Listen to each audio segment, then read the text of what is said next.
Aula 31, pessoal, dando continuidade na parte de calorimetria, vamos entrar agora realmente na parte de trocas de calor. Tá. Parece sério isso, né? Calorimetria. Beleza? Nós temos dois tipos de calores. De calor. Dois tipos de calor. Que é o que nós chamamos de calor sensível e calor latente. Cada um deles, é só um nomezinho que é dado para cada uma das situações em que ele é utilizado. Ambos é calor. Ambos é energia em trânsito. Ambos é energia indo de um corpo para outro corpo. De uma região para outra região. Porém, o que vai acontecer? O calor sensível,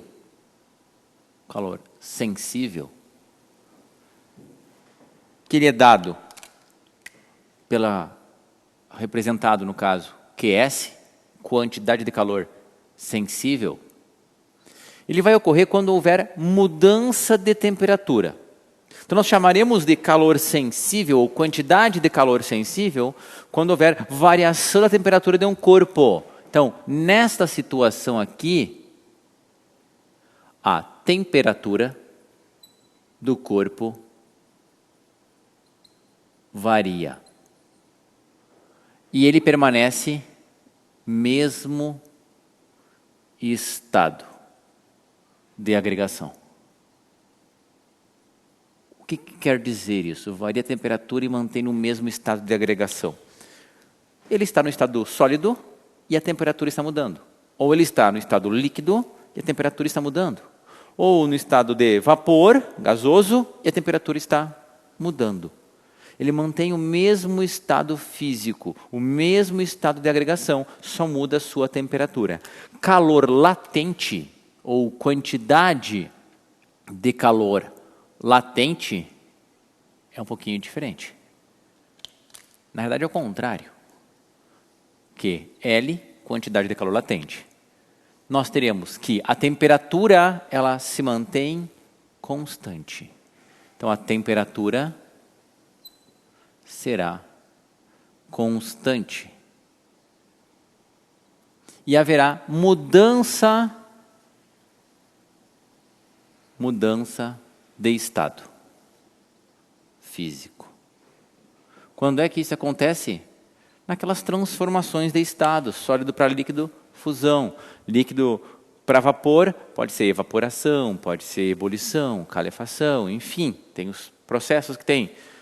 Pode ser o processo contrário também. Ou seja, o importante é que vai ter uma mudança de estado. Nós teremos no mínimo dois estados juntos, pessoais. Por exemplo, na fusão nós temos sólido e líquido ao mesmo tempo. Na evaporação nós temos líquido e vapor ao mesmo tempo. Então assim, ó, quando nós chamaremos de calor ou quantidade de calor latente, quando nós tivermos uma temperatura constante e uma mudança de estado. Claro que para cada corpo é um pouquinho diferente. Para cada um dos corpos é um pouquinho diferente. Por quê? Porque eles possuem temperatura de fusão, ebulição e, enfim, de transformações diferentes. Pegar um exemplo da água, que é a nossa referência, na gigante maioria das vezes. Pegar aqui a temperatura, graus Celsius, ok. E na horizontal aqui eu vou colocar quantidade de calor. Não vou dar nomezinho para qual dos tipos. Por que eu não vou dar nomezinho? Vamos supor que eu tenho uma massa, um bloco de gelo, que ele inicialmente está numa temperatura de menos 20 graus Celsius. Eu vou começar a fornecer energia para ele. E ele vai começar a aumentar a sua temperatura até chegar na temperatura zero. Quando ele chega na temperatura de 0 graus, ele vai acabar tendo que se fundir, transformar de sólido para líquido. Neste ponto, a temperatura não varia mais. Se a temperatura não varia mais, nós temos uma horizontal. Não varia mais a temperatura. Depois disso, nós teremos um aumento da temperatura de 0 graus até 100 graus. Vamos lá, representar essa mudança de temperatura. até 100 graus, que é quando começa a acontecer o processo de ebulição ou de evaporação. Tá? De vaporização, vamos dizer assim, mais tranquilo. E aqui mantém a temperatura constante também. Então aqui nós teremos a temperatura constante. Após todo o material acabar evaporando ou vaporizando, começa a aumentar a temperatura daquele gás, na realidade daquele vapor. Tá, pessoal? Então, isso aqui é uma curva de mudança de estado, nesse caso, da água. Importante, nesta região aqui, nós vamos trabalhar com quantidade de calor sensível. Por quê? Porque a temperatura varia, vai de menos 20 até 0. Aqui, nesta região, quantidade de calor latente. Aqui, nesta região, quantidade de calor sensível. Aqui, nesta região, quantidade de calor latente. E aí eu tenho que saber qual é a temperatura final, ok? Vai ser calor sensível também, porque vai partir de 100 graus e vai começar a aumentar até o valor que eu quiser. Pode ser o contrário? Pode. Aí tu vai estar retirando calor, tu não vai estar cedendo calor para o sistema. Tu vai estar retirando calor, retirando energia dele. Aí tem que considerar esses valores aqui como sendo negativos. Então, quando tiver um gráfico em que há um decaimento, tu está retirando energia. Tu não está cedendo, tu não está fornecendo energia, tu está retirando energia. Tem que tomar cuidado com isso. Tá? Se eu quiser saber qual é a quantidade de calor total para pegar um bloco de gelo a menos 20 graus Celsius e elevar até a temperatura de 120 graus Celsius, eu vou fazer esse QS, mais esse QL, mais esse QS, mais esse QL, mais esse QS. Eu vou somar parte a parte, pessoal. Cada uma das quantidades de calor. Tá? Então, aqui vai ser dado por uma equaçãozinha, aqui outra. Aqui uma equaçãozinha, aqui outra equaçãozinha. O importante ressaltar aqui ainda é o seguinte. No calor sensível, só temos um único estado, né? Então, aqui nós teremos o estado sólido. Aqui no latente é uma transformação de estado. Nós teremos o sólido mais o líquido.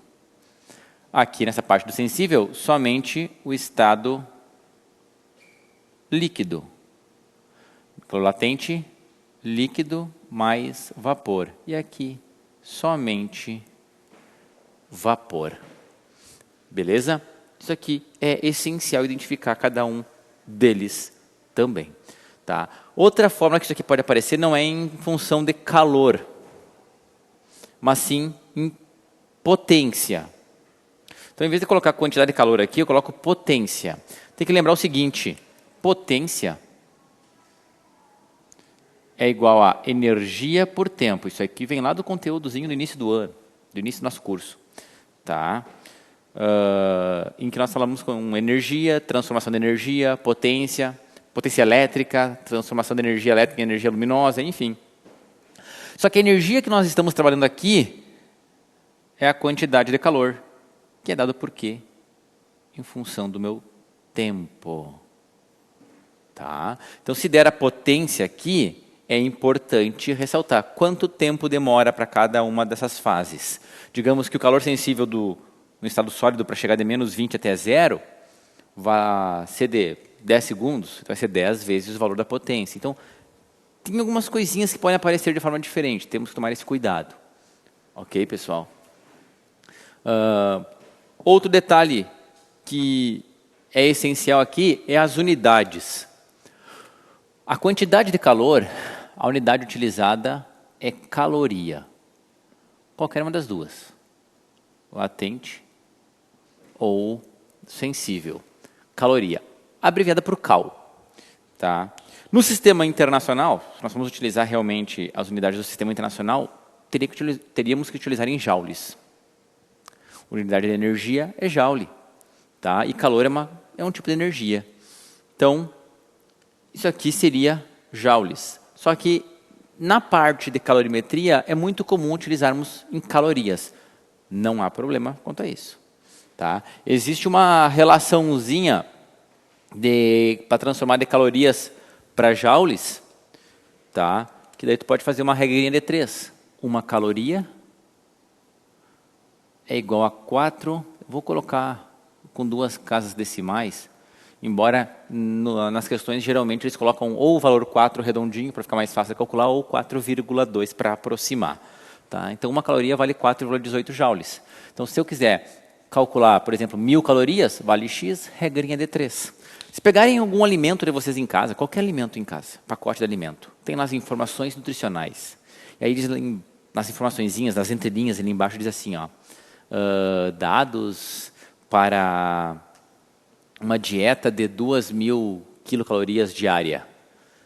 Ou 2.000 vezes 4,2, 8.400 quilojoules diário. Tá? Então, aquilo ali é a energia que o nosso organismo necessita diariamente, é a quantidade de energia que o nosso corpo precisa. Pode ser dado na unidade quilocalorias ou na unidade quilojoules. Beleza, pessoal? Além disso, equações. O calor sensível, matematicamente, ele é dado pela massa da substância vezes o calor específico vezes a variação da temperatura. Notem, sensível tem variação da temperatura. Já o calor latente é dado pela massa vezes o calor latente da correspondente transformação. Se eu quiser transformar do sólido para líquido, que é a fusão, vai existir um calor latente de fusão.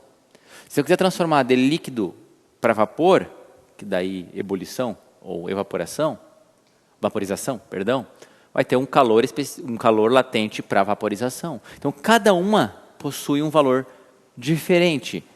Deixa eu só localizar aqui. Pode projetar para mim, por gentileza? Aqui tem uma tabelinha, pessoal, no nosso material, que coloca ali, ó, calor latente de fusão, vaporização, solidificação e condensação. Nota que como a solidificação é o contrário da fusão, só troca o sinal. Porque em vez de estar fornecendo energia, estou retirando energia. Tá? E o de vaporização e de condensação também são contrários dos sinais. Porque em vez de estar fornecendo energia, estou retirando a energia para condensar. Ok? Então, isso aí é essencial. Não precisa decorar, isso aí é dado, pessoal. Tá? Não precisa ter essas informações decoradas. Outras duas informações importantes, pode voltar para cá. O que é esse calor específico? Quando nós falamos em hidrostática, hidrodinâmica, ali nós tínhamos a densidade da substância. Calor específico é uma propriedade, é uma característica da substância. Calor específico. Cada substância possui um calor específico diferente. Esse calor específico é como se ele medisse ou ele informasse, na realidade, não é uma medida, né? Porque é uma característica da substância, ele nos informa que material aquece mais rápido ou mais lentamente. É essa a ideia. Então, por exemplo, se eu pegar uma praia, vou tentar desenhar alguma coisa aqui parecida agora, né? Eu deveria desenhar. Uma praia. Tu chega na praia, de boa, prontinho para entrar no mar. E aí tu coloca os pezinhos na areia. Isso aqui é para ser uma palmeira, tá, pessoal? Acredite. Coloca os pezinhos na areia e a areia queimando os pezinhos, queimando a sola das botinas. Aí tu vai para a água. Pô, a areia, ao mesmo tempo que a areia ficou exposta ao sol, a água também ficou. A areia está muito mais quente do que a água. Por que isso? Para uma mesma quantidade de energia, nós vamos dizer o seguinte, que o coeficiente é um Czinho. Isso aqui é Czinho, não pode confundir com Czão. O calor específico da areia é menor do que o calor específico da água. Calores específicos pequenos têm uma facilidade muito grande de variar a temperatura. Então, um calor específico pequeno quer dizer que a flutuação, a variação de temperatura vai ser muito grande. Calores específicos grandes varia pouco a temperatura. Então, quando tu chega na praia, a areia está muito quente, porque ela possui um calor específico muito pequeno e ela facilmente varia a sua temperatura. de noite, pela noite, tu vai na praia também. Tu vai colocar o pezinho na areia, vai estar gelada aquela areia. Geladíssima aquela areia. Coloca os pés na água, parece que a água está morna. Dá uma sensaçãozinha mais agradável. E embora eu tenha dito que o morno não existe, né? Vamos de novo. Está mais aquecida. Está quentinha, digamos assim. Por quê? Porque da mesma forma que a areia facilmente aquece, ela facilmente resfria. Então o calor específico é como se ele informasse, não vou dizer medisse, informasse para nós qual substância aquece mais rápido ou mais lentamente. E a capacidade térmica, que é uma outra informação, que é dada pela equação Czão, a capacidade térmica é a massa do corpo vezes o calor específico do corpo.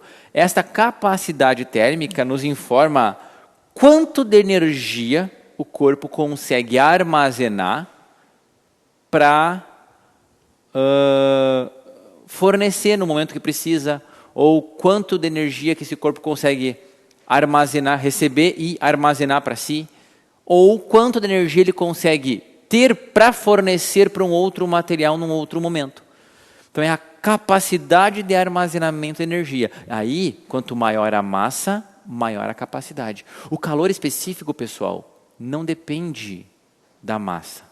Não depende das dimensões, só depende da substância. É uma característica da substância. A capacidade térmica, sim, depende da massa. Tá? Importante isso. E nota o seguinte, se o Czão é massa vezes o Czinho, eu posso substituir aqui no MCzinho. Então, meu calor sensível, ele pode ser reescrito como sendo capacidade térmica vezes a variação da temperatura. Muito pouco utilizado, pessoal, dessa forma, tá? Pela gama de questões que eu já fiz e já olhei e observei, essa forma aqui é muito pouco utilizada, mas pode aparecer. E por que isso vai ser importante, essas quantidades de calor, pessoal? Porque existe as trocas de calores. Troca de calor. Lá nas aulas iniciais, nós falamos sobre conservação de energia. Aqui nós vamos voltar nisso um pouquinho. Tá? Nós temos que lembrar que a energia, ela se conserva. Ela vai ser somente transformada de um tipo para outro ou transportada de um corpo para outro. Então vamos imaginar a seguinte situação. Se eu tiver um material, um sistema isolado. Dentro desse sistema vai existir água, massa de água, vamos colocar aqui, 500 gramas. Uma temperatura inicial de 20 graus Celsius. E eu pego um bloco e jogo aqui dentro. Um bloco de ferro. Então, isso aqui são informações para a água. Tá? Massa da água, 500 gramas. Temperatura inicial da água. A temperatura final da água, não sei. É o que eu vou querer descobrir. Calor específico da água vale 1 cal por grama grau Celsius. Já falo sobre essa unidade aqui para vocês. Tá? Beleza. E aqui, isso aqui é água. E eu coloquei o ferro. Então, um bloco de ferro, uma massa, vamos colocar aqui de 200 gramas. Temperatura inicial do bloco de ferro. Como ele foi aquecido, eu coloquei na chapa do fogão, aqueci bem ele e joguei ele para dentro. Tá? O bloco de ferro a 80 graus Celsius. Temperatura final eu não sei. E o calor específico do ferro. Pessoal, eu estou criando esse exemplo, tá? Então, se eu não me engano, eu vou trabalhar com o valor de 0,2. Eu não tenho certeza qual é o valor. 0,2 cal por grama grau Celsius. Isso aqui para o ferro. O que vai acontecer? O ferro está numa temperatura mais elevada, então ele vai começar a fornecer energia para a água. A água vai começar a absorver energia. Vai chegar num ponto em que os dois estarão em equilíbrio térmico. Show! Um forneceu, o outro recebeu, equilíbrio térmico. Que energia que foi perdida? Nenhuma. Nenhuma energia foi perdida.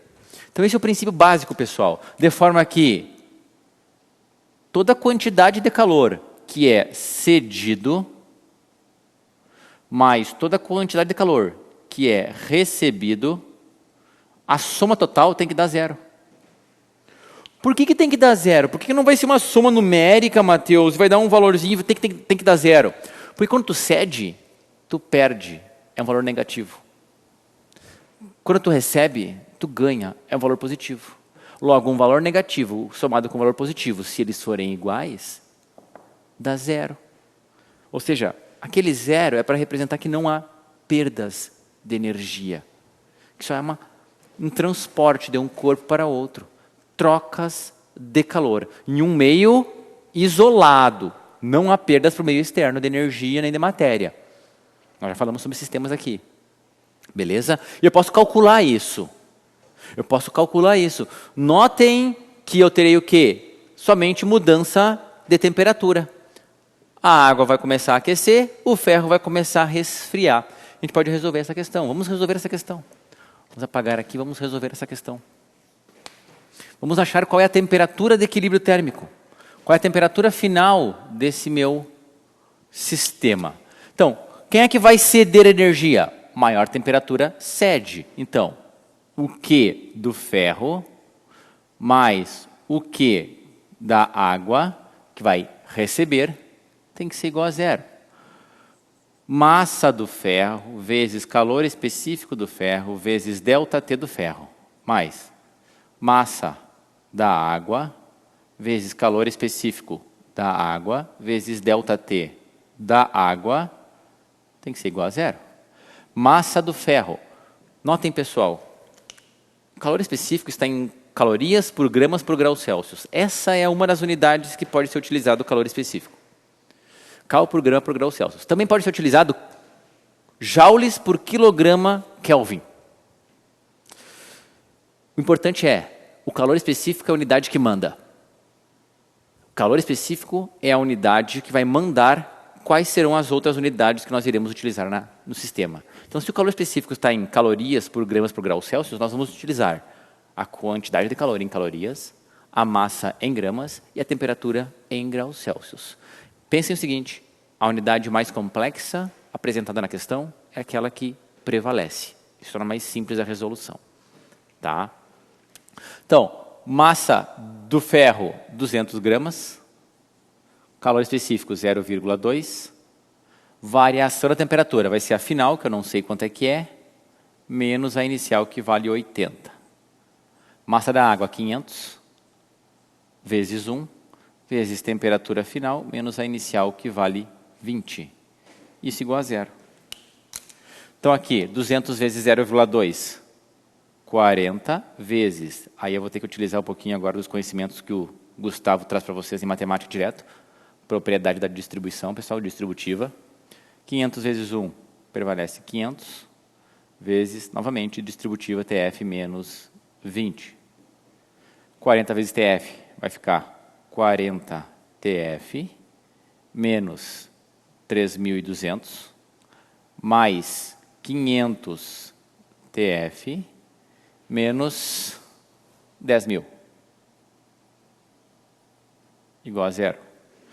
500 mais 40, 540 TF. 13.200 mais...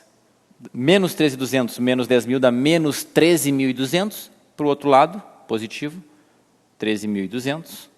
A temperatura final vai ser 13.200 dividido por 540. Calmem aí, que eu trouxe um amiguinho aqui para nos ajudar, para agilizar, chamado Cássio. 13.200 dividido por 540, temperatura de aproximadamente 24,4 graus Celsius.